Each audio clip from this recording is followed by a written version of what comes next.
ሃሽታግ ኢትዮጵያ ፕሮግራማችን እንግዲህ በኦሙ ሳንጋሬ ሙዚቃ ተጀምሯል። ከተወዳጅ ኦሙ ሳንጋሬ ስራዎች መካከል ይጠቀሳል። ዛሬ በሃሽታግ ኢትዮጵያ ዝግጅታችን እንዳልነው አፍሪካንና አፍሪካዊነትን እያነሳን ቆይታ እናደርጋለን። ለዚህ ደግሞ እንግዳ ጋብዘናል። እንግዳችን ፓን አፍሪካኒስቷ ህይወት አዳነ ናት። በተለያዩ አፍሪካ ነክ ጉዳዮች ላይ በምትሰጣቸው ሀሳቦች በደንብ እናቃታለን። ዛሬ እንግዲህ ዋና ትኩረታችን እንዳልነው ኢትዮጵያ ከትናንት እስከ ዛሬ ለአፍሪካውያን መነሳሳት የፈጠሩ እሳቤዎችን በመፍጠር ረገድ የሰራቻቸው ስራዎችን እየዳሰስን ቆይታ የምናደርግ ነው የሚሆነው። ኢትዮጵያ የአፍሪካ የኩራትና የመቻል ጥበብ ምንጭ ናት። ኢትዮጵያን ስናነሳ ከታላቁ የአድዋ ድል እስከ ዘመኑ የህዳሴ ግድብ ኢትዮጵያ በራስ አቅም እንዲሁም ደግሞ የመቆምና ሌሎች አፍሪካውያን ወንድሞቿ ብርታት የመሆን ታሪካዊ ጉዞዋን ዛሬም በድምቀት ቀጥላለችና የዛሬ ሃሽታግ ኢትዮጵያ ዝግጅታችን ኢትዮጵያ እንዳልነው ከትናንት እስከ ዛሬ ለአፍሪካውያን ያጋራቻቸው የመቻል ሀሳብን በጥልቅ እናነሳለን።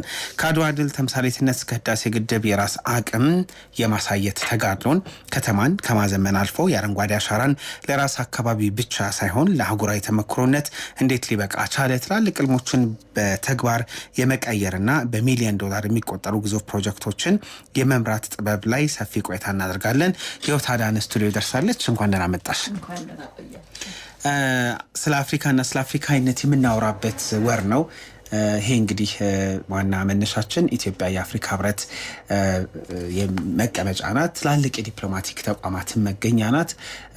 ይሄ ወር የአፍሪካውያን ወይ ደግሞ የጥቁር ህዝቦች ወርም ጭምር ነውና እንደ አንድ ፓን አፍሪካኒስት ለዚህ ወር ያለሽ ትርጉም፣ ለዚህ ወር ያለሽ ስሜት እንደምን ያለ ነው በሚል እንጀምርና ቅድም የዘረዘርናቸውን ጉዳዮች ያነሳን እንቆያለን። ከሰላምታው በመቀጠል ነው ያልኩት ያው ሀጋ ብጅሻለሁ። አመሰግናለሁ።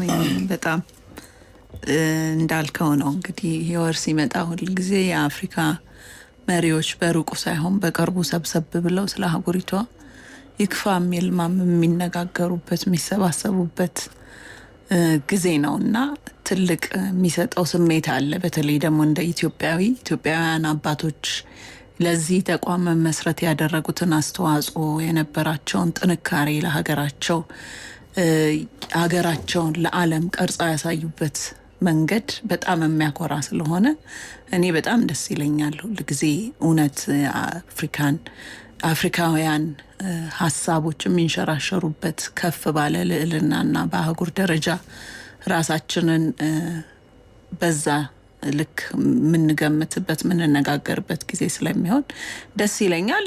እንዳልከው ደግሞ ወሩ ፌብራሪ ብላክ ሂስትሪ ማንስም የሚከበርበት ነው። የጥቁር ህዝቦች በዓለም ላይ ከአፍሪካ ከተጋዙ በኋላ በተለይ ጥቁር የዲያስፖራው ኮሚኒቲዎች ትልቅ አስተዋጽኦን አድርገዋል። ሌላም ሀገር ሄደው ሀገር በመመስረት ደረጃ ህገ መንግስቶች እንዲሻሻሉ እንዲቀረጹ አሜሪካንም ጭምር የተደረገው ትግልና አስተዋጽኦ ከፍ ያለ ነውና ብዙ የምናነሳቸው ነገሮች አሉ። የሚቀሩንን የምንገመግምባቸው፣ አሁን የምንጮህባቸው፣ በየቀኑ እየቀጠሉ ያሉ ችግሮቻችንን በአንድነት ድምፅ ኖሮን የምናነሳባቸው፣ መፍትሄ የምንቀይስባቸው፣ አጋጣሚዎች የምንፈጥርባቸው፣ የተለያዩ ስብሰባዎች የሚደረጉበት፣ ውይይቶች የሚከናወኑበት ስለሆነ ደስ ይለኛል።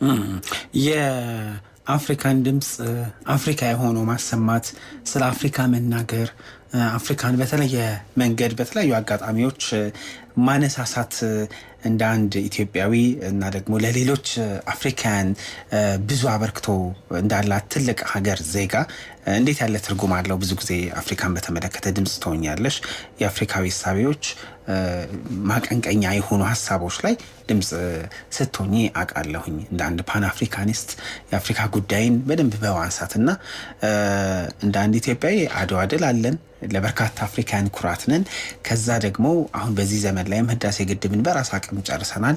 ይሄ አንድ ቀና እንድንል የሚያደርገን ኩራታችን ነውና በዚህ ስሜት ውስጥ ሆኖ ስለ አፍሪካ መናገር እንደ ኢትዮጵያ እንዴት ያለ ስሜት አለ?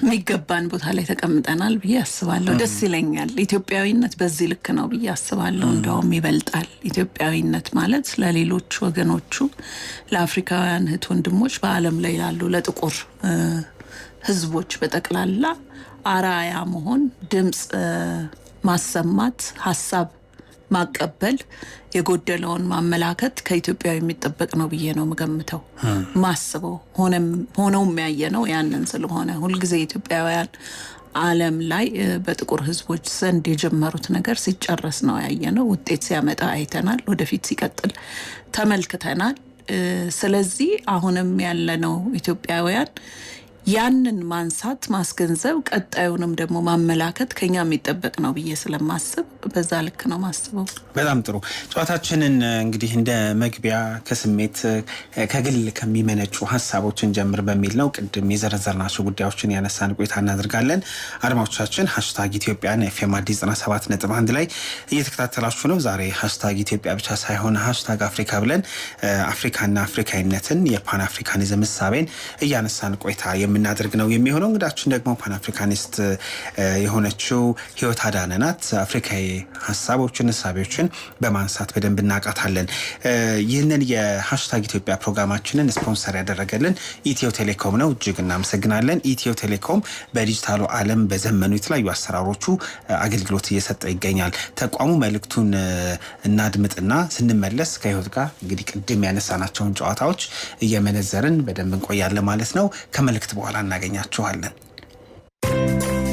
የፍላጎት መግለጫ ጥሪ ኢትዮ ቴሌኮም የዘመን ገበያን ሎጂስቲክስ አገልግሎት በመላ ኢትዮጵያ ለማዳረስ በሚያደርገው ጥረት በሚከተሉ ዘርፎች አብራችሁ ለመስራት ለምትፈልጉ በአዲስ አበባና በክልል ከተሞች የምትገኙ አገልግሎት አቅራቢዎች ፍላጎታችሁን እንድትገልጹ ጥሪውን ያቀርባል የተለያዩ ምርቶችን በቀልጣፋ የትራንስፖርት አገልግሎት ለደንበኞች ማድረስ ስራ ላይ መሰማራት የምትፈልጉ የሎጂስቲክስ አቅራቢዎች የሞተር ሳይክል ማህበራት አሽከርካሪዎች እንዲሁም የብስክሌት አሽከርካሪዎች የማከፋፈያና መረከቢያ ማዕከላት አገልግሎት ተመላሽ ትዕዛዞችን የማድረስ አገልግሎት እንዲሁም ከዘመን ገበያ የሎጂስቲክስና ዲስፓቸር መተግበሪያ ጋር የማስተሳሰርና በጂፒኤስ ኤፒአይ መከታተል አገልግሎቶችን ማቅረብ የምትፈልጉ ተሳታፊዎች ፍላጎታችሁን በድረገጻችን www.ethiotelecom.it የወጣውን የአገልግሎት ፍላጎት መግለጫ ዝርዝር መስፈርቶች በመመልከትና በማሟላት ኢትዮ ቴሌኮም ዋና መስሪያ ቤት ፊት ለፊት በሚገኘው ድል በትግል ህንጻ 6ኛ ፎቅ ቢሮ ቁጥር 601 እንዲሁም በተለያዩ ክልሎች ያላቸው አገልግሎት አቅራቢዎች በኢትዮ ቴሌኮም ሪጅን ጽሕፈት ቤቶች በአካል በመቅረብ ዘውትር በስራ ሰዓት እስከ የካቲት 6 ቀን 2018 ዓ.ም ድረስ የአገልግሎት ፍላጎት መግለጫና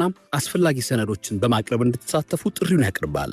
ዘመን ገበያ የዲጂታል ኢትዮጵያ ግብይት መዳረሻ ኢትዮ ቴሌኮም።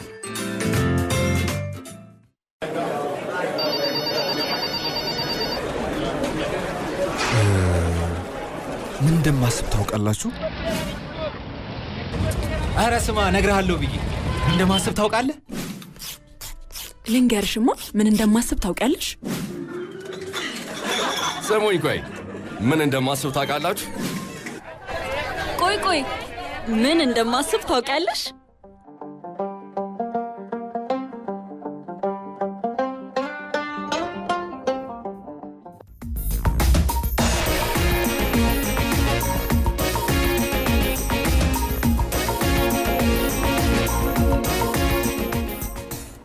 ኤፍኤም አዲስ 97.1 የ#ኢትዮጵያ ዝግጅታችንን እየተከታተላችሁ ትገኛላችሁ ዛሬ ቆይታ የምናደርገው ከፓን አፍሪካኒስቷ ህይወት አዳነ ጋር ነው መነሻችን እንዳልነው ኢትዮጵያ ከትናንት እስከ ዛሬ ለአፍሪካውያን የፈጠረቻቸው የመቻል እሳቤዎችን እያነሳን ቆይታ የምናደርግ ነው የሚሆነው ስፖንሰራችን ኢትዮ ቴሌኮም አጋር ስለሆነን ይህንን የ#ኢትዮጵያ ዝግጅታችንን እንድናቀርብ ስላገዘን በጣም እናመሰግናለን እንደው እንደ መንደርደሪያ እንዲሆነን ህይወት በዋናነት ኢትዮጵያን ስናነሳ ያው ከትናንት እስከ ዛሬዋ ቀን ድረስ ለአፍሪካውያን በብዙ መንገድ ስሜት አጋቢ የሆኑ የመቻል በራስ አቅም ነገሮችን የመከወን ጉዳዮችን በተለያየ መልኩ እየሰራች አፍሪካውያን የሚያነሷት አፍሪካውያን የሚጠቅሷት ሀገር ናትና እንደው ወደ ኋላ ስንመለስ ኢትዮጵያ አንዱ የምናነሳው አድዋን ነው በአድዋ ድል አፍሪካውያን ለነጻነት እንዲነሱ የፈነጠቀችው ብርሃን ዛሬ ለምናየው አፍሪካ አንድነትና የፓን አፍሪካኒዝም ንቅናቄ እንደመነሻ የሚወሰደው በምን መልክ ነው አፍሪካን ይህንን ጉዳይ እንደ ባለቤት የሚያነሱት ስለምንድን ነው በሚል እንጀምርና እንቀጥላለን ወደ ዛሬም ዘመን እንመጣለን በእርግጥ የኢትዮጵያ አስተዋጽኦ ከአድዋም ቀደም ብሎ የጀመረ ነው ሁላችንም እንደምናውቀው ግን አድዋ በሰው ልጅ ታሪክ አንድ ጊዜ የተፈጠረ አጋጣሚ ነው ምክንያቱም እንደ ቀልድ የምናየው ነገር አይደለም ስክራምብል ፎር አፍሪካ አፍሪካን ለመበዝበዝ 104 ቀን ጠረጴዛ ላይ አውሮፓውያን አሜሪካን ጨምረው ግርግዳ ላይ የአፍሪካን ካርታ አስቀምጠው ሌሎች ከአፍሪካ ውጭ ያሉ ህዝቦችም ተገዝተዋል በቀኝ።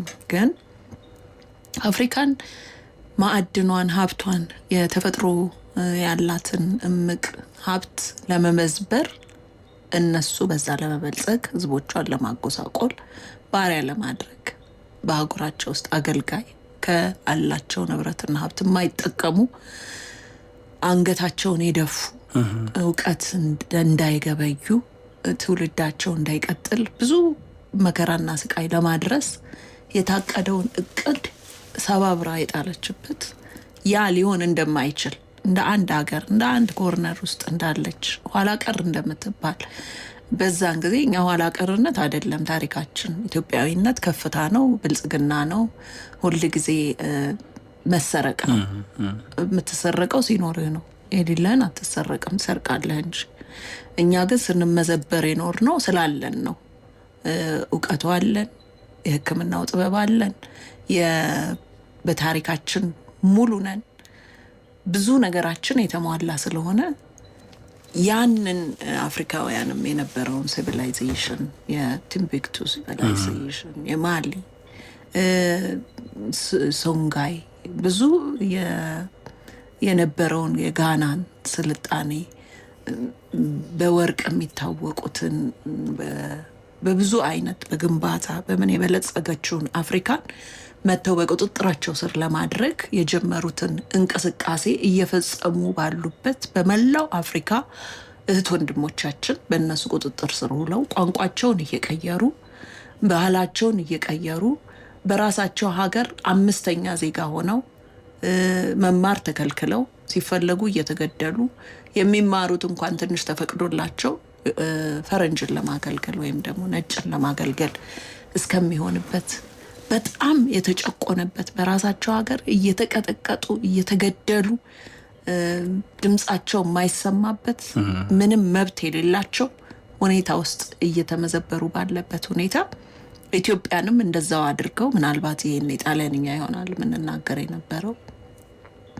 ማንነታችን እንደዚህ ላይ ሆነ ይችላል። ኢትዮጵያ የምትባለው ይሄ ህብረ ብሔረሰብ ብሔራዊነት ያለው በጣም ብዙ እውቀት በውስጡ ያለው በጣም የተለያየ አይነት ማንነት በአንድ ማዕከልነት የሚገለጽበት ስብዕና ኮምፕሊትሊ ሊጠፋ እንዲሁም ደግሞ ምናልባት ከባንካችን ከሀብታችን አሁን አባቶቻችን ጠብቀው ያቆዩልን ስላልተመዘበረ ስላልተቆፈረ ስላልተበረበረ ነው አገሩ አሁን እኛ የናቹራል ጋዝ ብንል የነዳጅ ሀብት አለን ብንል ፖታሽየም ብንል ወርቅ ብንል የኖረው እነሱ መተው ጠራርገው በርብረው ስላልወሰዱት ነው።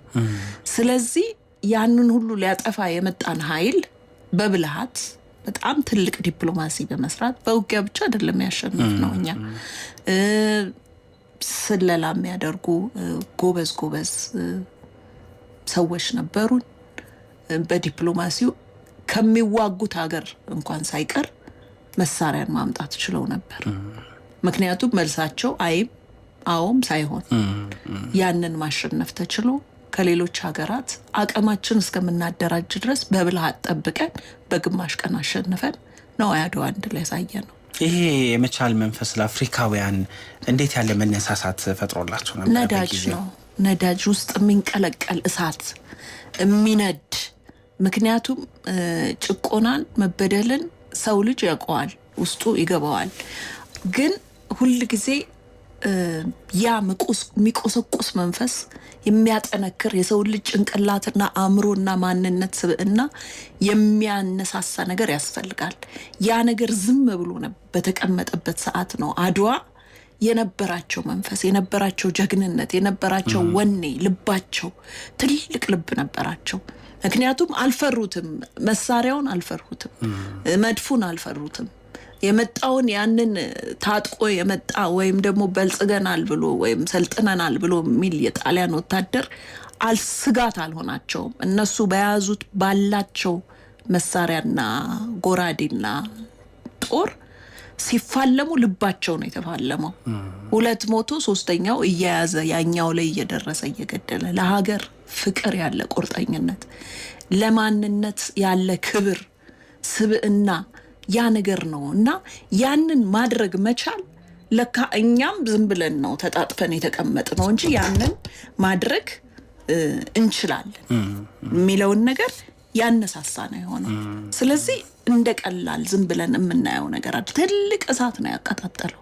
ከዛ በኋላ መቻልን ነው ያስተማረው፣ ማድረግ መቻልን። እኛም ጥቁሮች አቅም አለን። ከዛ በፊት ኢትዮጵያ እጆቿን ወደ እግዚአብሔር ትዘረጋለች መዝሙር 68:31 ራሱ ከዛ አስቀድሞ ካድዋ በፊት ጥቁር ህዝቦች በተለይ ደግሞ የሪጂናል ሪሊጅን ሙቭመንቱ ላይ ሃይማኖት እንቅስቃሴው ላይ ትልቅ ተጽዕኖን የፈጠረ ነበር። ምክንያቱም የተረገመው የኖህ ልጅ ውሃ እንዲቀዳ እንጨት እንዲቆርጥ ነው እዚህ ምድር ላይ ያለው። ምክንያቱም እነሱ ባሪያ ሲወስዱ መርከቦቻቸውን እንኳን ጳጳሶቻቸው የነሱ ፖፖች እየባረኩ ስለሚወስዱ ስለነበረ ያንን ስሜት ራሱ ቀድማ ከጥቁር ህዝቦች ዘንድ ያወጣች ሀገር ነች። መልካም።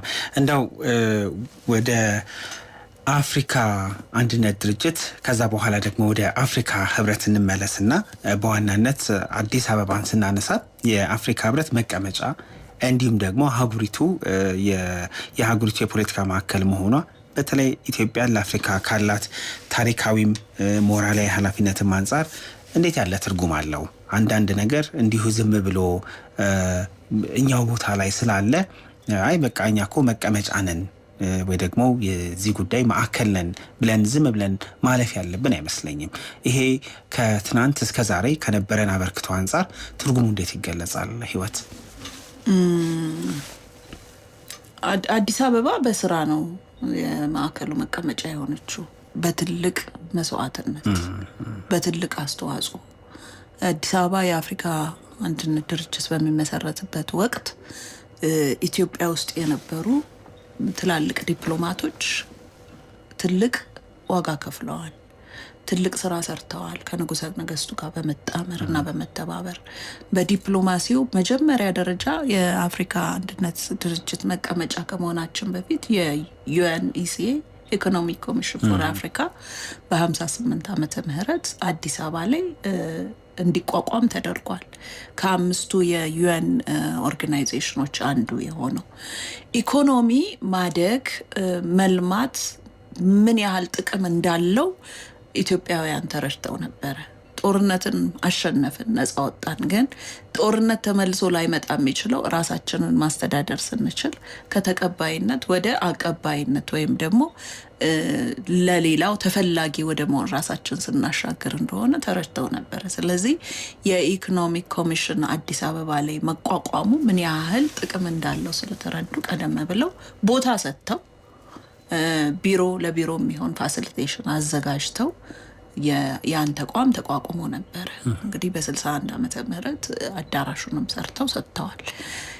ያ በሆነበት ሁኔታ ነው እንግዲህ ደግሞ ኮንቲኔንታል የሆነ ወይ አህጉራዊ የሆነ ተቋም እንደሚያስፈልግ ተረድተው ያንንም በሁለት ብሎክ እንዲሁም ከዛም አልፎ እየሄደ የነበረው ጋና፣ ጊኒ፣ ሌሎች እንትኖች ብሎኮች እየተፈጠሩ በነበረበት ሁኔታ ያንን ወደ አንድ አምጥተው በትልቅ ዲፕሎማሲ ስራ ሰርተው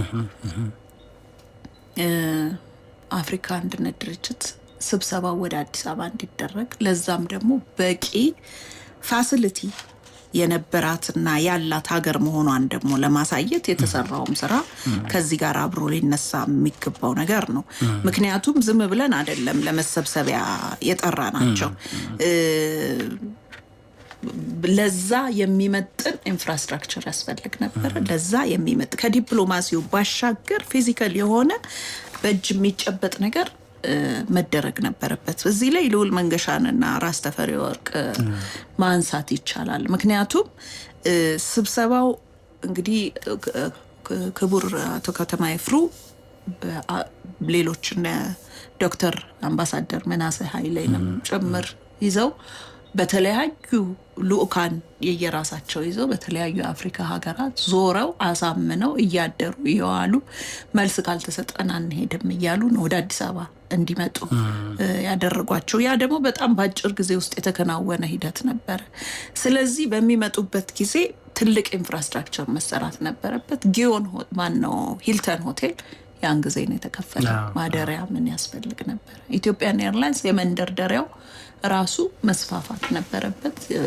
እንደዚህ በኢትዮጵያን ኤርላይንስ ላይ ተሰራል። ጊዮንና ዋቢ ሸበሌ መስፋፋት የነበረባቸው እንዲስፋፉ ሆነዋል። መንገዶች እንደ ቸርችል አሁን እንደምንለው ቀዳማዊ ኃይለ ሥላሴ መንገድ ይባል የነበረው እነሱ መንገዶች በስነ ስርዓት ሰፊ ተደርገው መሰራት ነበራቸው። ዩቲሊቲስ፣ ቴሌኮሙኒኬሽን፣ ውሃ፣ መብራት እንዳይቆም መደረግ ነበረበት። እነዚህ ሁለት ሰዎች በዲፕሎማሲው ከርተሲን ዝም ብሎ ሰዎችን ማስተናገድ ብቻ ሳይሆን ፖለቲካን መጻፍ ነው። እያንዳንዱ የንግግር የአቀባበል ሁሉ ነገር ስነ ስርዓት አለው። ለብቻ ደግሞ የአገራት ከሀገራት ጋር የሚያደርጉት የዲፕሎማሲ ውይይት እሱ ሁላ ስራ በትልቁ መሰራት ነበረበትና ራስ ልዑል መንገሻ እሳቸው እንግዲህ ያደረጉት ልዑል መንገሻ ያደረጉት ነገር ይሄንን ነገር በብቃት መወጣት ነው። ዲፕሎማሲው ላይ የነበረውን ነገር ከንጉሠ ነገሥቱ ጋር የሚደረጉትን ውይይቶች የቅደም ተከተል ጥያቄ ሊነሳ ይችላል። የትኛው ሀገር ተናግሮ የትኛው ሀገር የሚደረጉ ንግግሮችን በማስተካከል አገሪቷ በዛ ልክ ያልተገዛች ሀገር የምትባለው አስተዳደሯ፣ አኗኗሯ የነበረው የመንግስት አስተዳደር በምን ያህል ብቃት ላይ እንዳለ እንዲታይ ያደረጉ ሰው ናቸው። ራስ ተረፈ ወርቅም በሚሊተሪ ውስጥ ሲኒየር የነበሩ ሰው ናቸው። በሴኪዩሪቲ በሎጂስቲክ ሰዎች ሲታጀቡ ማመተጀብ አለባቸው። የሴኪዩሪቲው ጉዳይ መምሰል አለበት። የአየር መንገድ በሚገቡ በሚወጡ ጊዜ ሀገሪቷ ያንን አስጠብቃ ምንም አይነት ጥያቄ በማያስነሳና በትክክለኛው መንገድ ኢትዮጵያ የተወጣችበት ነገር አለ። ስለዚህ ትልቅ ስራ ተሰርቶ ነው እንጂ ዝም ብሎ አይደለም። ይሄ እንግዲህ ትርጉም ኖሮት እስከዛሬው ይቀጥለው በበርካታ ሂደቶች በታለፉ መንገዶችም ጭምር ነው። ኤግዛክትሊ። በእኛ ሁልጊዜ ኢትዮጵያውያን ስራ ስንሰራ ከአይዲያ አልፈን በተግባር እናሳያለን። ፓን አፍሪካኒዝም አይዲዮሎጂ ነው፣ ታች አውርደን አሳይተነዋል። አድዋን በማሸነፍን የሚጨበጥ የሚታይ የሚቆጠር ነገር አድርገናል። አፍሪካ ኮንቲኔንታል የሆነ ተቋም ያስፈልጋታል ስንል አምጥተን ቦታ ሰጥተን 100 ሄክታር መሬት ነው የተሰጠው። አሁን የቦታ ሰጥተን እነሱን አምጥተን ሰብስበን የሚያድሩበት ሆቴሎች አዘጋጅተን የሚነጋገሩበት ደሞዝ ጭምር እየከፈልን ነበር ለአፍሪካውያን መሪዎች ምናረግ የነበረው። የሚሊተሪ እገዛ ሲያስፈልጋቸው በሚሊተሪ እናገዛለን። መሪዎች መማር ሲኖርባቸው አምጥተን እናስተምራለን። እና ኢትዮጵያ ትልቅ ስራ ነው የሰራችው፣ አሁንም እየሰራች ያለችው። ትክክል። እንደው ትናንትን ማንሳት በሚዛኑ ተገቢ ስለሆነ እንደው ትናንትን ስናነሳ አንድ ጉዳይ ቅድም ስለ አድዋ ስንጠቅስ ስለነበረ ጥቁር ሕዝብ ራሱን ማስተዳደር ይችላል የሚለውን የአድዋ መንፈስ ዛሬ ላይ እንደው በኢኮኖሚ ነጻነትና በልማት ጥያቄዎች ውስጥ አፍሪካውያን እንዴት እየገለጹት ነው ማለት እንችላለን? ህይወት ያጋባው ስሜት ቀላል አይደለም። በመቻል ውስጥ ህይወት ሲቀጥል የኢኮኖሚ ነጻነት፣ እንደዚሁም ደግሞ የመቻሉ ስሜት በልማት ጥያቄዎች በኢኮኖሚ ነጻነት እንዴት እየተገለጠ ነው ማለት እንችላለን? እንግዲህ ብዙ አሁን የሚደረጉ ኩቤልት የሚባለው የዌስተርን አፍሪካ አካባቢ ያሉት ኩዴታዎችን ስናይ እስከ መቼ በፈረንሳይ እየተገዛን እንኖራለን? እስከ መቼ ኢኮኖሚያችን በእነሱ ቁጥጥር ስር ይሆናል? ቁጭት ነው እንግዲህ። ያው የኢኮኖሚ ጥያቄ ዓለም ላይ አሁን መንገዱን እየቀያየረ ራሱን ሽፍት እያደረገ የሚሄድ ነገር ነውና አፍሪካ ውስጥ የአጀንዳ 2063 ፍኖተ ካርታን ማንሳት እንችላለን። ምክንያቱም የፍኖተ ካርታው በአፍሪካውያን በራሳቸው የተቀረጸ ፍኖተ ካርታ ነው። ኢምፕሊመንት ይደረጋል፣ ውጤታማ ይደረጋል፣ ተግባራዊ ይደረጋል ተብሎም ደግሞ የሚጠበቀው በአፍሪካውያን በራሳቸው ነው። የረጅም ጊዜ እቅድ አውጥቶ እየተገበሩ መሄድ ቀላል የሚባል ነገር አይደለም። ግቦች አሉት፣ የራሱ የሆነ ፍላግሺፕ ፕሮጀክቶች አሉት። ፍላግሺፕ ፕሮጀክቶቻችን ላይ አፍሪካ ከ50 ዓመት በኋላ ምን ሆና ልናያት እንፈልጋለን የሚል አጀንዳ ነው። እርግጥ ነው በብዙ ምክንያት በሚጠበቀው መልኩ ያልሄደ ያለበት ሁኔታ ቢኖርም ራሱ ፍኖተ ካርታውን አስቀምጦ አፍሪካውያን የሚያስፈልጋቸው በትምህርት ምን እንደሚያስፈልጋቸው ተማሪዎች የትምህርት ቫልዩ ምንድነው፣ የትላልቅ የትምህርት ተቋማት ምን መምሰል አለባቸው፣ ምን አይነት ተቋም ያስፈልገናል። በጣም ችግራችን እንደ ወርልድ ባንክ እና IMF ያሉ ትላልቅ ፋይናንሻል ተቋማት እየጎዱን ስላሉ አፍሪካዊ ተቋማት የፋይናንስ ተቋማት ያስፈልጉናል። የጦርነትና ግጭት በጣም እየጎዳን ስለሆነ ሳይለንስ ማድረግ አለብን። ሳይለንስ ኢንጋንስ ባይ 2030 ሆኗል። አሁን እንዲህ ያሉ የተቀመጡ አንድ የአየር በረራ ክልል ያስፈልገናል። ስለዚህ አየር ትስስራችንን ማፋጠን አለብን። የመሬት የሮድ ትራንስፖርቴሽናችንን የትሬን ኮኔክቲቪቲያችንን መጨመር አለብን። አሁን በደንብ ሰክሰስፉል ነው ተብሎ የሚባለው ደግሞ የአፍሪካ ፍሪ ትሬድ ኤሪያ እሱ የነጻ የንግድ ቀጠና ትስስር እሱ ምንም እንኳን ችግሮች ቢኖሩበትም በቢሮክራሲና በፋይናንስና በተለያዩ በሉዓላዊነት በአገራት ሉዓላዊነት ምክንያት ግን ቢያንስ ሀገራት ፈቃደኛ ሆነው እርስ በርሳቸው መገበያየት የሚችሉበት አቅም ስለሆነ በአግሪካልቸር በእርሻው ላይ እንዲሁ የወጡ ትላልቅ የሆኑ ፖሊሲዎች አሉ። እዚህ ላይ እንደ ግራንድ ኢንጋ ዳም የመሰለ እስከ 41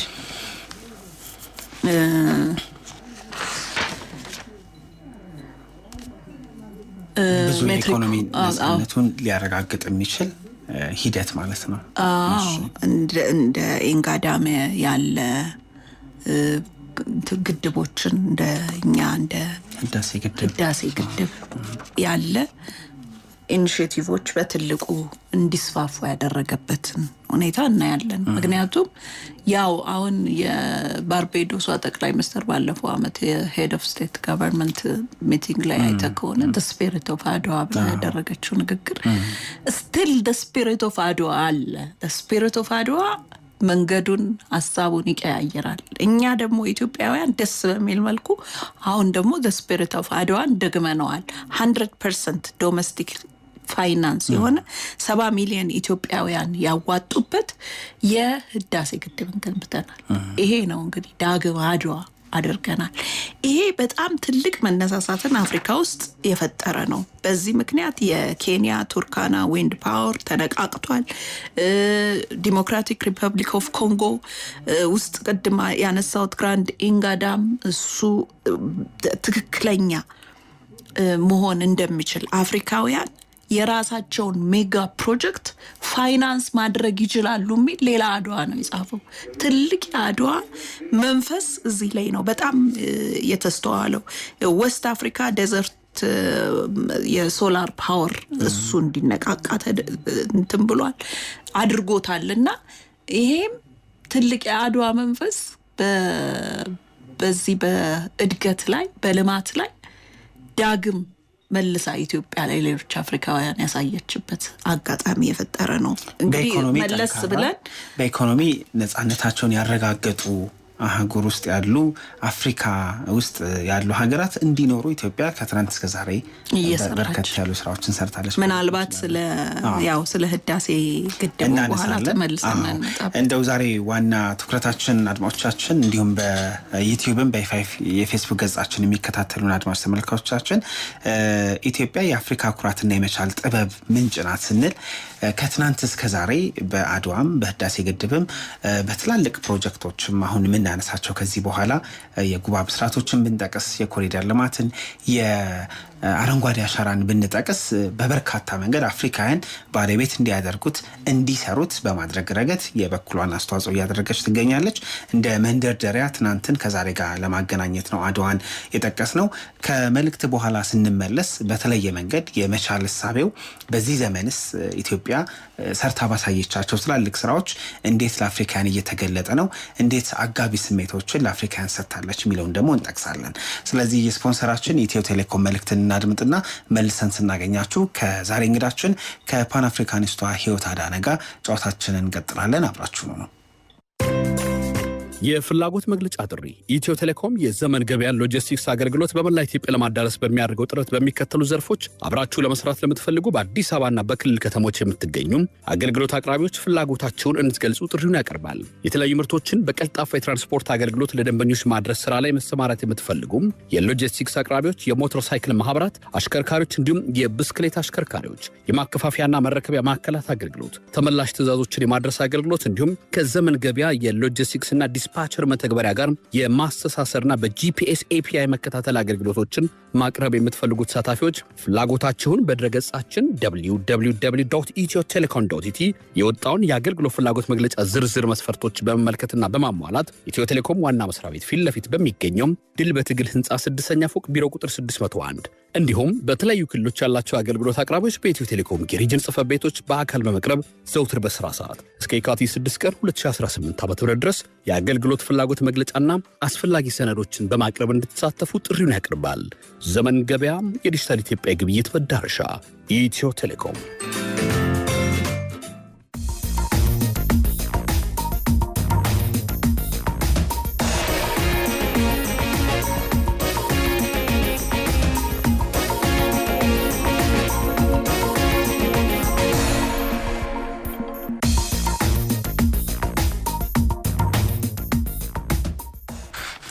ሃሽታግ ኢትዮጵያን ኤፍኤም አዲስ 97.1 ላይ እየተከታተላችሁ ትገኛላችሁ። ዛሬ የሃሽታግ ኢትዮጵያ ዝግጅታችን የአፍሪካ ኩራትና የመቻል ጥበብ በኢትዮጵያ ለአፍሪካን እንደምን ተገለጠ በሚል እየተነጋገርን እንገኛለን። እንግዳችን ደግሞ ህይወት አዳነ ናት። ከታላቁ አድዋ ድል እስከ ዘመኑ ህዳሴ ግድብ ኢትዮጵያ በራስ አቅም የመቆምና ለሌሎች አፍሪካውያን ወንድሞቿ ብርታት የመሆን ታሪካዊ ጉዞዋን ዛሬም በድምቀት ቀጥላለችና ስለዚህ እየተነጋገርን እንቆያለን። ትናንት ላይ አድዋን ስናነሳ ከመቻል መንፈሱ ባለፈ ለአፍሪካውያን የኢኮኖሚ ነጻነታቸውን እንዲያረጋግጡ ስላበረከተው አስተዋጽኦና ትናንት ላይ አፍሪካ አንድነት ድርጅት ሲመሰረት ዛሬ ደግሞ የአፍሪካ ህብረት ሲሆን ኢትዮጵያ የነበራትን ሚናም እንዲሁ እየጠቀስን ነበረ። ወደ ታላላቅ ፕሮጀክቶች እንምጣ። ኢትዮጵያን ስናነሳ የታላላቅ ፕሮጀክቶች መገለጫ እነዛን ታላላቅ ፕሮጀክቶች ደግሞ በራስ አቅም ሰርቶ የማሳየት ገንዘቡንም ፋይናንሱንም በራስ አቅም ጭምር የመከወንና በዛ ደግሞ ዜጎችም ተሳትፈው ያደረጉበት ፕሮጀክት ስናነሳ ህዳሴ ግድብን እንጠቅሳለን። ሌሎች ትላልቅ የተከናወኑ ሚሊዮን ዶላር የፈሰሰባቸው ትልልቅ ፕሮጀክቶችንም ኢትዮጵያ እየከወነች ነው። በዛ ውስጥ አፍሪካውያን ስለወሰዱት መማር ለአፍሪካውያን ስለፈጠራቸው የመቻል መንፈስ ደግሞ ብንጠቅስ ጥሩ ነው። አንደኛው ቅድም ጠቀስ አድርገሽዋል። ታላቁ ህዳሴ ግድብ በራስ አቅም ተጠናቆ ለምርቃት መብቃቱ ለሌሎች አፍሪካውያን የማይቻል ነገርን ማስቻል በሚደረገድ እንደው ምን አይነት የስነ ልቦና ስንቅ ሰጥቷቸዋል? ለአንድ አፍሪካዊ፣ ለአንድ የናይጄሪያ፣ ለአንድ የኮንጎ፣ የሶማሊያ፣ የጅቡቲ አፍሪካውያን ዜጎች ይሄ እንዴት ያለ ትርጉም አለው? ህይወት ትልቅ ነው ትርጉሙ። ቅድም እንዳልኩት ትልቅ መነቃቃትን የፈጠረ ነው። ልማት ያስፈልጋል። እስከ መቼ ተረጂ ሆነን በብድርና በእዳ ተዘፍቀን መቀጠል እንችላለን? የራሳችንን ስራ ማዕድናት አሉን፣ ኤክስፖርት ልናረጋቸው የምንችላቸው ልንሸጣቸው የምንችላቸው ብዙ ተፈጥሮ ሀብት አለን። ያንን ተጠቅመን ራሳችንን ማሳደግ መቻል እንዳለብን ሌላው ዓለም የደረሰበት የቴክኖሎጂ የእድገት ደረጃ ላይ ለመድረስ ይሄም ሌላው የትግል መድረክ ሆኖ መቀጠል እንዳለብን ብዙ ስራዎችን ያሳየንበት። በተለይ ደግሞ የተቋምን ትልቅነት ሁሉ ጊዜ የአፍሪካ ችግር ምንድነው? ግለሰቦች ላይ ወይም ግሩፕ ላይ የተመሰረተ ስራ ነው የሚሰራው። ተቋም ካልሆነ በስተቀር ቀጣይነት አይኖረውም። እኛ ይህንን በትልቁ የጻፍንበት አንድ ተቋም ኢትዮጵያን አየር መንገድ ነው። እንግዲህ አሁን በትልቁ ሜጋ ፕሮጀክት ሆኖ እየተንቀሳቀሰ ያለው የወደፊቱ በ10 ዓመት ውስጥ ያስቀመጠው የቪዥን 2035 ማፑ እንደሚያሳየው ከሆነ አሁን በአፍሪካ ውስጥ ትልቅ ስራ እየሰራ ያለ በአጀንዳ 2063 ላይ በተቀመጠው ፍላግሺፕ ፕሮጀክትም ይሄንን የአየር ክልልን በተመለከተ ወይም ደግሞ የአየር መንገድን የአፍሪካ አንድ የሆነ ኮመን የሆነ የአየር ትራንስፖርቴሽንን በተመለከተ የኢትዮጵያ አየር መንገድ በአንደኝነት በቀዳሚነት የተንቀሳቀሰ ያለበት ሁኔታ ነው። ስለዚህ ራሱን አስችሎ በኢትዮጵያውያን የሚበር በኢትዮጵያውያን የሚመራ ኢትዮጵያውያን ጭንቅላቶች የሚያስተዳድሩት በአሁኑ ሰዓት እንግዲህ ኢትዮጵያን አየር መንገድ 135,000 ዴስቲኔሽን አለው። ከ135 22 የዶሜስቲክ ዴስቲኔሽን አለው። በአምስት አህጉራት ላይ ጉዞን ያደርጋል። ግን በእቅዱ መሰረት ደግሞ 207 ዴስቲኔሽን እንዲኖረው እየሰራ ያለ ትልቅ ተቋም ነው። ኤክስፓንሽን አሁን እየተሰራ ያለው እንግዲህ እንደ ትልቅ ማሳያ ነው። አሁን እየተሰራ ያለው ኤክስፓንሽን ከ22 ሚሊዮን እስከ 100 ሚሊዮን ተጓዦችን በአመት እንዲያስተናግድ ሆኖ በሚጨበጥ መልኩ እየተሰራ ነው ያለው። በቅድ መልኩ ተጽፎ ፕላን እየተደረገ ያለ ሳይሆን ኤክስፓንሽኑ በደንብ ስትራክቸር ወጥቶለት ቪዚብል የሆነ እየታየ እየተሰራ ያለበት ነው። በካርጎ ብንሄድ በአፍሪካ ነምበር 1 ነው የኢትዮጵያን ኤርላይንስ ካርጎ እና አሁን እሱም ኤክስፓንሽኑ ከ1.2 ሚሊዮን እስከ 1.2 ሚሊዮን ቶን ድረስ ፐር ይር እንዲይዝ ተደርጎ እየተሰራ ያለበት ነው። አሁን ኦፕሬሽኑ በደንብ ተደርጎ የተጀመረበት ነው። በሜንተናንስና ሪፔር ብናይ በአፍሪካ አንደኛ ነው። ምክንያቱም በስነ ስርዓት ሜንተናንስና ሪፔር ማድረግ የሚችል ተቋም አለን። የፓን አፍሪካኒዝም ላይ ራሱ በዚህ በአፍሪካ ደረጃ ተጨባጭ ፕሮጀክት ሆኖ በመቅረብ በመምጣት ይሄንን በአፍሪካ ላይ ያለውን ተጽዕኖና ከፍተኛነት ወይም ደግሞ ምሳሌነት በልማቱ ማስቀጠል የቻለበትም እናሳየው። ሌላ ቶጎ ላይ 40% አለው ኢትዮጵያ አየር መንገድ፣ ማላዊ ላይ 49% አለው፣ ሞዛምቢክ ማፑቱ ላይ 70% የኢትዮጵያ ሼር እያደረግን እየሰራን ያለነው ሁኔታ። ሌላ ሜጋ ፕሮጀክቶቻችን በተባለው እንግዲህ የኮሪደር ልማቱን በተመለከተ ሌሎች የሳውዝ አፍሪካን ቀደም ብለህ እንደጠቀስከው መሪን ጨምሮ ሌሎችም ከተማን በዚህ ልክ ለዲፕሎማቶች አሁን ኢትዮጵያ ከቀዳማዊ ኃይለ ሥላሴ ጊዜ ጀምሮ ከተሞች መንገዶችን ማስፋት ማጽዳት ኢትዮጵያ የአፍሪካ የዲፕሎማቲክ ሀብ ወይም ደግሞ መቀመጫ ወይም ደግሞ መናኸሪያ የአፍሪካ ጉዳይ ሲወራ ኢትዮጵያ ሳትሰማው ብልጦች ናቸው፣ አስተዋዮች ናቸው። ኢትዮጵያ ሳትሰማው ኢትዮጵያ ሳትገባበት የሚያልፍ ነገር እንዳይኖር ነው። ኢትዮጵያ ከዛ ከሚመከረው ምክር ሐሳብ ውጪ እንዳትሆን እያንዳንዱ የሚመከረው ምክር ኢትዮጵያውያን ያውቁታል፣ ይሰሙታል። ምክንያቱም አፍሪካ ህብረት ውስጥ የሚደረግ የቀጠናዊ ጉባኤዎች ላይ የሚደረግ ዓለም አቀፍ ጉባኤዎች ላይ የሚደረገውን ነገር አዲስ አበባ የዲፕሎማቲክ መቀመጫ ስለሆነች የኢኮኖሚም ይሁን የፖለቲካም ይሁን የሴኩሪቲም ኢሹ ይሁን ኢትዮጵያውያን ሳይሰሙት እንዳያልፍ፣ ሳያውቁት እንዳያልፍ፣ ሳይገቡበት እንዳያልፍ የሚያደርጉ ስራዎችን የሰራችበትን ሁኔታ ነው የምናየው እና ስለዚህ ምንድነው ይሄንን ለማድረግ ደግሞ የግድ ኢንፍራስትራክቸር ያስፈልጋል። እንደ ኮሪደር ልማት ያሉ መስፋፋት ያለባቸው ሆቴሎች ያስፈልጋሉ። ይሄንን አኮሞዴት የሚያደርግ ባይ ዘ ዌይ እነዚህ እንግዶች በሚመጡበት ጊዜ ኢትዮጵያ የምታገኘው ኢንካም ታሳቢ ሆኖ አንድ ዲፕሎማት ሲመጣ አንድ ኖርማል ቱሪስት አገሪቷ ውስጥ ሲመጣ $50 እስከ $100 ኢንቨስት ያደርጋል ተብሎ ይገመታል። አንድ ዲፕሎማት ሲመጣ ደግሞ $300 እስከ $500 ኢንቨስት ያደርጋል ተብሎ ይገመታል። ምክንያቱም ሃይ ሌቭል ፋሲሊቲ ስለሚያስፈልገው ከሴኩሪቲ አንፃር ከሌላ ነገር አንፃር።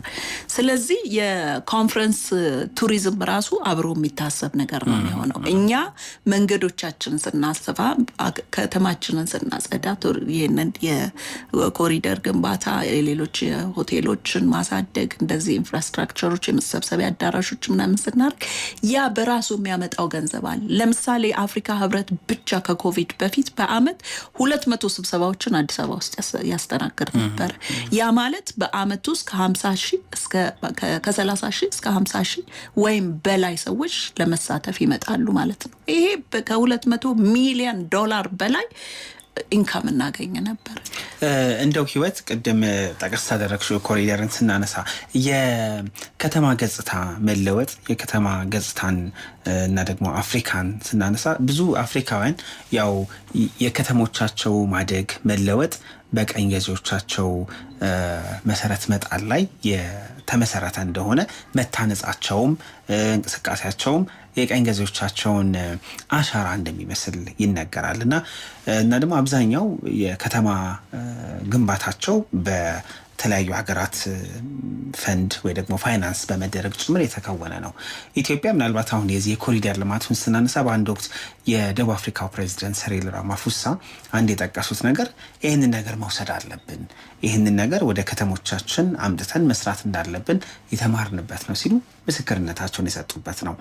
በዚህ ዘመን ላይ ኢትዮጵያ እየከወነች የምትገኘው አዲስ አበባን ጨምሮ በተለያዩ የሀገሪቱ አካባቢዎች እየተከናወኑ የሚገኙ ከተማን የመለወጥና የማስተካከል ሊያውም ደግሞ በራስ አቅም መሆን ለአፍሪካውያን የከተማ ገጽታን መቀየር ላይ ምን የሰጠው ተሞክሮ አለ?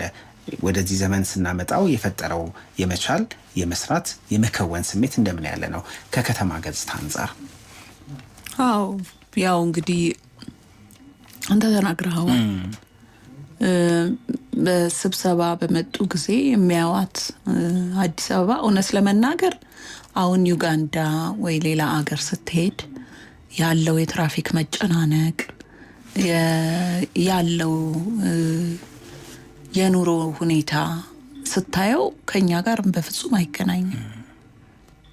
ብዙ አፍሪካ ሀገሮች እንደድል ሆኖ ለመሄድ እድሉ ገጥሞኛል እና ያየሁት ነገር ይህንኑ እንትን የሚል ነው የሚያሳይ ነው። በእርግጥ እንዳልከው ቅኝ ገዢዎች የገነቧቸው ግንባታዎች ነው በብዛት የሚታዩት። ግን ያው በሂደት ደግሞ ከቅኝ ግዛት ነፃ ከወጡ በኋላ ሌሎችም አፍሪካ ሀገሮች በራሳቸው እየሰሩ ያለበት ሁኔታ አለ። ሌላው በጣም ትልቁ ችግር እኛ አሁን ይህንን እየሰራን ያለ ነው። እኛም ጋር ችግር አለ፣ የጸጥታ ችግር አለ፣ እርስ በርስ የምንጋጨው ፕሮብሌምም ኖሮ እንኳን ይህን እየሰራን ነው። ሌላው አፍሪካ ሀገር እንግዲህ አሁን እንደምታየው የ95 ዓመት ሰው ስልጣን ላይ እየወጣ እየተመረጠ እያስተዳደረ እያየን ያለ ነው። እዛ ቦታ ላይ ግን ይህንን አይነት ግንባታ ለማድረግ በአስተሳሰብም የእኛ መሪ ወጣት ናቸው። 50 ዓመት የሚበልጧቸው መሪ ናቸው። እንግዲህ እኛ አሁን የተመረጡት 89 ዓመታቸው የተመረጡትንም ዩጋንዳውን የምታያቸውን የአስተሳሰብና ከአሁን ካለው ከትውልድ አቅምና አመለካከት ጋር ራሱ የመራመድ በጣም ትልቅ ችግር ስላለ እኛ መሪዎች መጥተው አዲስ አበባን በሚያዩ ጊዜ የሚማሩት ነገር ቀላል ነገር አይደለም። በየአመቱ ሲመጡ ለውጥ አላቸው፣ ለውጥ አለ። ኢቭን እንዲህ ያሉ በተደጋጋሚ ሲነሳ የነበረውን የምናውቀው ነው። እንግዲህ አምባሳደር ምናሴ ኃይል ዶክተር ምናሴ ኃይል የሊቢያውን ውጭ ጉዳይ ሚኒስተር በንቀትና በማንጓጠጥ የተሞላ ንግግር የመለሱት በንግግር ብቻ ሳይሆን በተግባር እንዲህ ያሉ ስራዎች ስለተሰሩ ነው። አሁንም በተደጋጋሚ የሚነሳው የአህጉሪቱ ተቋምን ከዚህ ማንሳት ባይነሳ እንኳን ፈርፍሮ ዲፓርት ኮሚሽኖቹን በትኖ ማንሳት፣ ሌሎችም የአህጉራዊና ኢንተርናሽናል የሆኑ ዓለም አቀፋዊ ተቋማት እዚሁ እንዲቀጥሉ ኢትዮጵያ የዲፕሎማቲክ መቀመጫነቷን አስቀጥላ የምትቆይበትን ማረጋገጫ እያሳየናቸው ነው ያለነው። ኮሪደር መንገድ ወይም ደግሞ የፋሲሊቴሽን የሆቴሎች እንደዚህ ያሉ የተለያዩ ልክ አሁን መስቀል አደባባይ የተዘጋጀው የ1963 የአፍሪካ አንድነት ድርጅት ሲቋቋም ነው የፓብሊክ ሴንተር ያስፈልግ ነበር። ልክ እንደዛው አሁን በዛ ስታተስ ሆነን አሁን የሚመጡትን የአህጉራዊና ዓለም አቀፋዊ እንዲህ ያሉ ተቋማትን በአዲስ አበባ ውስጥ ማስቀጠል አንችልም። ምንችለው ለነሱም ትምህርት የምንሰጠው በእኛ ስፒድ ሄደው እንዲህ ያሉ ልማቶችን ማከናወን እስካልቻሉ ድረስ የትኛውም የአፍሪካ ሀገር ተመራጭ ሊሆን አይችልም ማለት ነው። ለዲፕሎማቱም ተመራጭ ሊሆን አይችልም፣ ለተቋማቱም ተመራጭ ሊሆን አይችልም። ኢትዮጵያም ለዛ የምትሰራውን የምታበረክተውና ይሄን ፋሲሊቴሽን አዲስ አበባ ውስጥ መገኘት ይችላል አሁን ባለው ሁኔታ። ምክንያቱም የኮሪደር ልማቱ ወይም ደግሞ አሁን እየተሰራ ያለው ነገር ለዛ በዓለም አቀፍ ደረጃ ለሚኖረን ገጽታ ብቁ ናቸው ተብሎ ከአየር መንገዳችን አንስቶ የሴኩሪቲያችን ሁኔታ የግንባታዎቹ እንደዚህ ልማቱ ነገር በዛ ደረጃ ነው መታሰብ ያለበት። እኔ ማየው ከዛ አንግል ስለሆነ ማለት ነው። ምክንያቱም ያንን ማስቀጠልና መለወጥ ካልቻለን መሪዎችም መተው ኦኬ አዲስ አበባ እንደዚህ ነች ከዛ አስበልጬ ለስራ ብሎ ሄዶ አገሩ ሰርቶ ለውጦ ካልሆነ በስተቀር ቀጣዩን ነገር ሊያስበው አይችልም ማለት ነው። ስለዚህ ትልቅ ማስተማሪያ ነው፣ ትልቅ ትምህርት ሊወስዱበት የሚገባም ነው። እንደገና ደግሞ እንደተባለው በራሳችን ደግሞ መሆኑ በእርዳታ ለመስራታችን ደግሞ ሌላው ምናልባት አፍሪካን ስናነሳ ከዚህ ከአየር ንብረት ለውጥ ጋር በተገናኘ እንደምታውቂው በጣም ተጋላጭ የሆነች በተለያዩ ዓለም አቀፍ መድረኮችም የአፍሪካን የአየር ንብረት ለውጥን ተከትሎ በዜጎችም በአህጉር ደረጃም ጭምር ትላልቅ ድምጾች ይሰማሉ አይደለ? እንግዲህ የአየር ንብረት ለውጥን በተመለከተ ኢትዮጵያ ከትናንት እስከ ዛሬ ድረስ የዘለቀ ትላልቅ ስራዎችንም ሰርታለች። አንዱ የሚነሳው የአረንጓዴ አሻራ ወይም ደግሞ ግሪን ሌጋሲ ጉዳይ ነው። ኢትዮጵያ ባለፉት 5 እና 6 ዓመታት ጉዳዩን ጉዳይ አድርጋ በየአመቱ ዜጎች ክረምት ልክ ከመግባቱ አስቀድሞ ኢትዮጵያን ከዳር ዳር ሚሊዮን ችግኞችን በአንድ ጀንበር የሚተክሉበት ትላልቅ የሆኑ ስራዎችን ስትሰራ ነበረ። ከራስ ባለፈ ደግሞ ወደ ተለያዩ አህጉራት የአህጉሩ የተለያዩ ሀገራት ይሄው ነገር መጋባት አለበት፣ በጋራ ነው ችግሮቻችንን መቅረፍ ያለብን፣ የጋራ መፍትሄ ደግሞ የሚያስፈልገው በተናጠል ብቻ ሳይሆን እናንተም ይሄው ስሜት በመከወን ደረጃ መሰራት አለበት የሚል ነገሮችን ስትሰራ ነበረ። ከአየር ንብረት ለውጥ ከአረንጓዴ አሻራ መርሃ ግብር ጋር በተገናኘ ኢትዮጵያ ለአፍሪካን ያጋባችው የመቻል የመስራት ስሜትስ እንዴት ይገለጻል? ህይወት እንግዲህ ይሄ ግሪን ሌጋሲ ኢኒሼቲቭ ኢትዮጵያ ከ2019 ጀምሮ ሎንች ያደረገችው ነው። ከ2019 እስከ 23 ድረስ ከ32.5 ቢሊዮን ችግኝ በላይ የመትከል እቅድን ይዛ ወይም ደግሞ በዛ ቁጥር የሚገመት ችግኝን ለመትከል የተንቀሳቀሰችበት ሁኔታ ነበርና አኑዋሊ በየአመቱ በ2019 4 ቢሊዮን ችግኝ ተተክሏል።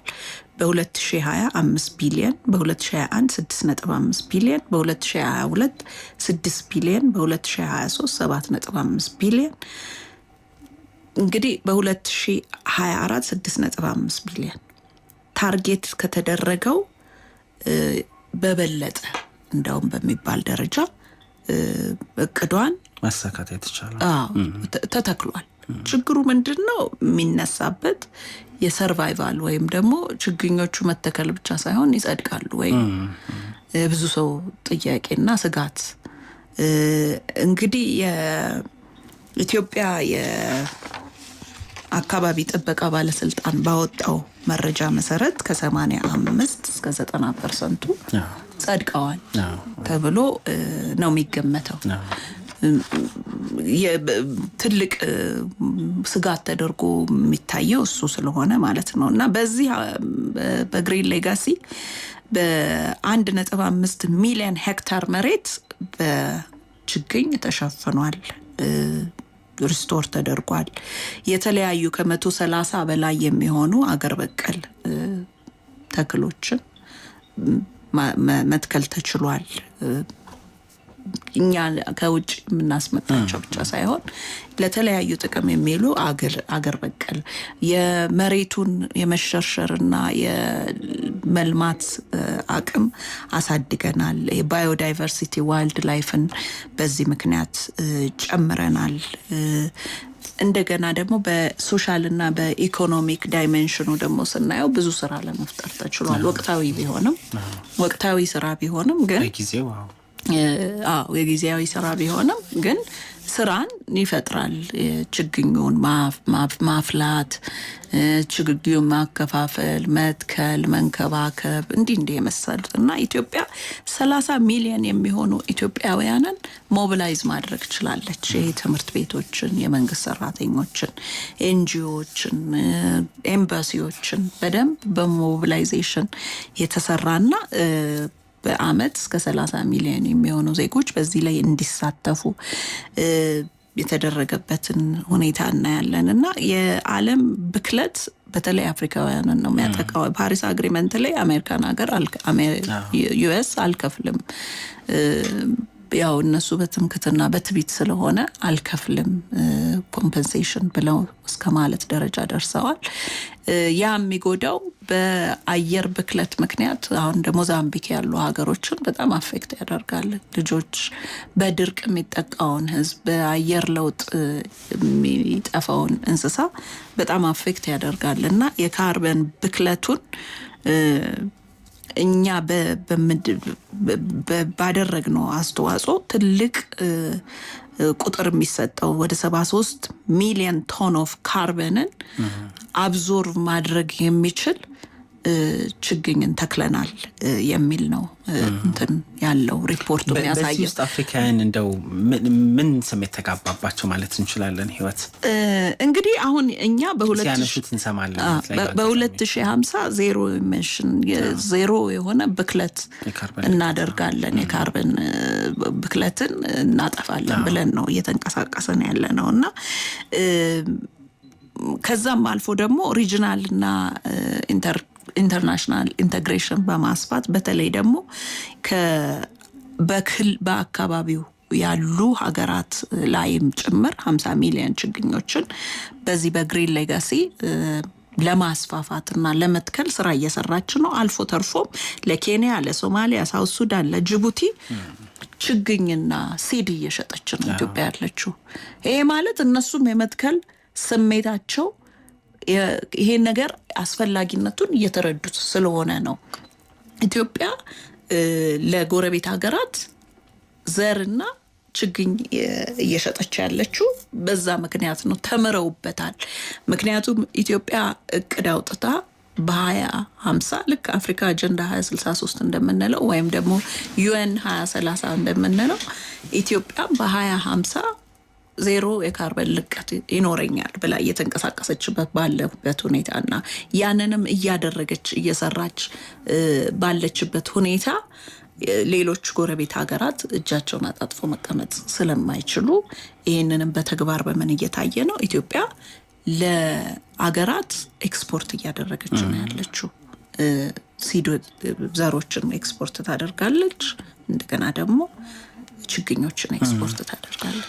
የመጨረሻ ጥያቄ አድርጌ ማነሳው ምናልባት ከትናንት እስከ ዛሬ ከአድዋ እስከ ህዳሴ ግድብ ኢትዮጵያ ለአፍሪካን ያበረከተቻቸው የመቻል ስሜቶችን ስናነሳ ስለ ወደፊት እቅዶችና ኢኮኖሚ ጥንካሬን መነሻ በማድረግ እንደ ሀገር ያው እንደሚታወቀው ኢትዮጵያ ወደ ማዳበሪያ ፋብሪካ ግንባታ መግባቷ የአፍሪካን ትልቁን ችግር የምግብ ዋስትናን በራስ አቅም ለመፍታት ለሚደረገው ጥረት እንደ አርአያነት የሚወሰድ ጉዳይ ተደርጎ ይነሳል። ከዛ ባለፈ የተፈጥሮ ጋዝና የነዳጅ ማጣሪያ ግንባታ፣ የኒኩሌር ኃይል ማበልጸጊያ ቴክኖሎጂ የመጠቀም ፍላጎት አፍሪካን ወደ ዘመናዊና ከፍተኛ ቴክኖሎጂ የመሸጋገር ጉዞ ላይ ኢትዮጵያ ትላልቅ እቅዶችን አቅዳለች። ህዳሴ ግድብን በራስ አቅም ሰርቼ በቃኝ ሳትል አሁንም ትልቅ የማቀድ ያንን ሰርተው ቃልን ወደ ተግባር የመቀየር ስራዎችን እያደረገች ነው የምትገኘው።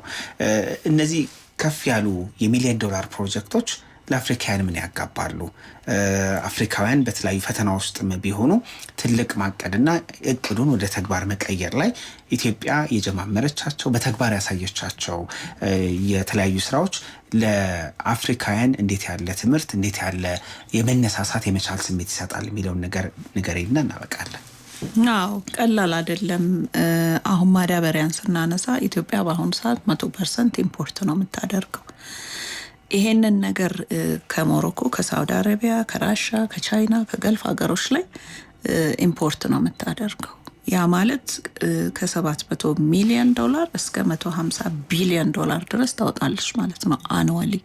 ይሄንን ለመቀየር ያሳየችው ቁርጠኝነት ግን ቀላል አይደለም። ያራ ዳሎል ላይ አፋር ያለው ፖታሽን በመጠቀም ፖታሽ ፖቴንሻል አላት ኢትዮጵያ በጣም ወደ 600 ሺህ የሚሆን ሜትሪክ ቶን ፐር የር ማውጣት እንችላለን። ኢትዮ አረብ ሰርቪስ ግሩፕ ጋር የምታደርገው አግሪመንት ድሬዳዋ ላይ ዩሪያና ዳፕን 1.3 ሚሊዮን ሜትሪክ ቶን በአመት ለመስራት ኦምፔትሮ የሚባለው ከራሻ ካምፓኒ ጋር ዋዋልን ኦሬዲ አግሪመንት ኖሮ በውል 300 ሺህ የሚሆን ሜትሪክ ቶን ድሬዳዋ ላይ ኢትዮ ሚነራል ዴቨሎፕመንት ትግራይ ላይ ፖታሽን እና ሌሎች ሪሌትድ የሆኑ ሚነራሎችን በመጠቀም ምክንያቱም እኛ የፖታሽ ሪዘርቭ አለን። ናቹራል ጋዝም እንደዚሁ ኦጋዴን ላይ ያለን አፋር ላይ ያለን እና በእቅድ ብቻ ሳይሆን እየሰራችም ነው። እነዚህን አግሪመንቶች አድርጋ ስራውን የጀመረችበት ሁኔታ በፈርቲላይዘርም ሆነ በናቹራል ጋዝ ላይ የሚታይ ነው። ምንም እንኳን በፎሬን ኤክስቼንጅ ፎሬክስ ላይ በጣም ችግር ቢኖር ሎጂስቲክ ላይ እንደገና የተለያዩ የፖለቲካዊ የሆኑ ጂኦፖለቲካል የሆኑ ችግሮች ኢንተርናሽናል አግሪመንቶች ምናምን እንደዚህ ያሉ ችግሮች እንኳን ቢኖር the same thing ወደ ኦጋዴን ላይ አሁን ናቹራል ጋዝን በተመለከተ 4.7 ትሪሊዮን ኪዩቢክ ፊት ናቹራል ጋዝ ፕሩቭን የሆነ ደግሞ ፖቴንሻሉ 8 ትሪሊዮን ኪዩቢክ ፊት የሚሆን ፖቴንሻሉ አለ፣ ተገኝቷል፣ ተጠንቷል። የመጀመሪያው ኤክስትራክት ኤክስፕሎሬሽን ስራው ተሰርቷል። ስለዚህ አሁን የሚቀረን ነገር ፋይናንሱን አዘጋጅቶ ፓይፕ መዘርጋት የሚመጡ ኢምፖርት የሚያስፈልጉ ማሽነሪዎች ምኖች እንደዛ ማድረግ አግሪመንቶቹ እንደ ሁኔታውና እንደ ጊዜው እየተቀየረ ብድርም የሚያስፈልገውን በብድርም እየተደረገ በሂደትም አንዱን ጨርሶ ወደ አንዱም እየተደረገ ስራው እየተሰራ ነው። ኢትዮጵያ ውስጥ ያለው በብዙ ችግሮች መካከል ይሄ እየተሞከረ ነው ያለው። ኢትዮጵያ እነዚህን ግራንድ የሆኑ ፕሮጀክቶች በመጨረስ በጊዜ ለምሳሌ ፈርቲላይዘሩን እንኳን ስናይ ዩሪያና ፖታሽ ከ30 እስከ 50% በሀገር ውስጥ ብቻ የሚሸፈንበትን ኢምፖርት አናደርግም። ስራ በጣም ብዙ ስራዎችን ይፈጥርልናል፣ ምን ይለልናል። እና ይሄንን እነዚህ ነገሮች እርግጥ በትክክል መነሳሳት ነው ሊሆኑ የሚችሉት ለሌሎች አፍሪካውያን መሪዎች መነሳሳት፣ ግን በመነሳሳት ብቻ የሚመጣም ለውጥ ስለሌለ ነው እንጂ ወደ ተግባር ካልተቀየረ በስተቀር ኢትዮጵያ ሁልጊዜ በተግባር የምታሳያቸው ነገሮች በጣም ትልቅ ናቸው። ለአፍሪካውያን ብዙ መማሪያን ያደርግ ነው። ኢትዮጵያ በመንግስቱ ኃይለማርያም ጊዜ እንኳን መዋጮ አቋርጣ አታውቅም። ብዙ የአፍሪካ ሀገሮች ለአፍሪካ ህብረት መዋጮ አያዋጡም። እኛ ለልማትም ለስራም ለምንም አይነት ነገር የጀመርነው ነገር ኢትዮጵያዊነት ይመስለኛል። መንግስታት ሊቀያየሩ ይችላሉ፣ ጊዜ ሊለዋወጥ ይችላል። ግን በየጊዜውና በየወቅቱ ስራ ተሰርቶ ነው የሚታለፈው። በብዙ ችግሮች፣ በብዙ ኦብስታክሎች ውስጥ በብዙ እርስ በርሳችን በማይገባን ቦታ ላይ ብንገኝም እንኳን ምናልባት እኛ እንጎዳ ይሆናል እንጂ ግን ለትውልድ ማሰብና ለሌላው ዓለምና ለሌላው አህጉር ሌላው አገራት ምሳሌ መሆናችን አቆመን አናውቅም። እንደ ኢትዮጵያዊ በጣም ደስ ይላል። ይሄ ያኮራል አይደለ? የምናወራው አንዱ ታሪካችን ነው እና የዚህን ፕሮግራም ዋና ሀሳብ ስንጠቀልል ኢትዮጵያ ትናንት ባድዋ ዛሬ ደግሞ በታላላቅ ፕሮጀክቶች ለአፍሪካውያን የመቻል ስሜትን እያጋባሽ ነው። በጣም አመሰግናለሁ ህይወት። እንግዲህ ከተጣበበ ጊዜሽ ስለ አፍሪካና ስለ አፍሪካዊነት ኢትዮጵያ ከትናንት እስከ ዛሬ ከአድዋ እስከ ህዳሴ ግድብ ለአፍሪካውያን ስለፈጠረችው የመቻል ስሜት ስለተነጋገርን በጣም ደስ ብሎኛል። ያው አንዱ ደስ የሚል ስሜት ይመስለኛል አይደለ? ስለ አህጉሩ ማውራት ቀረ የምትይው ነገር ቢኖርም ሰዓት ቢገድብንም ሌሎች ጉዳዮች ላይ ደግሞ መልሰን እናገኝሻለን። እሺ፣ የዛሬ የሃሽታግ ኢትዮጵያ ፕሮግራማችን አድማጭ ተመልካቾቻችን ያበቃል። እንግዳችን ህይወት አዳነ ነበረች። ፓን አፍሪካኒስት ናት።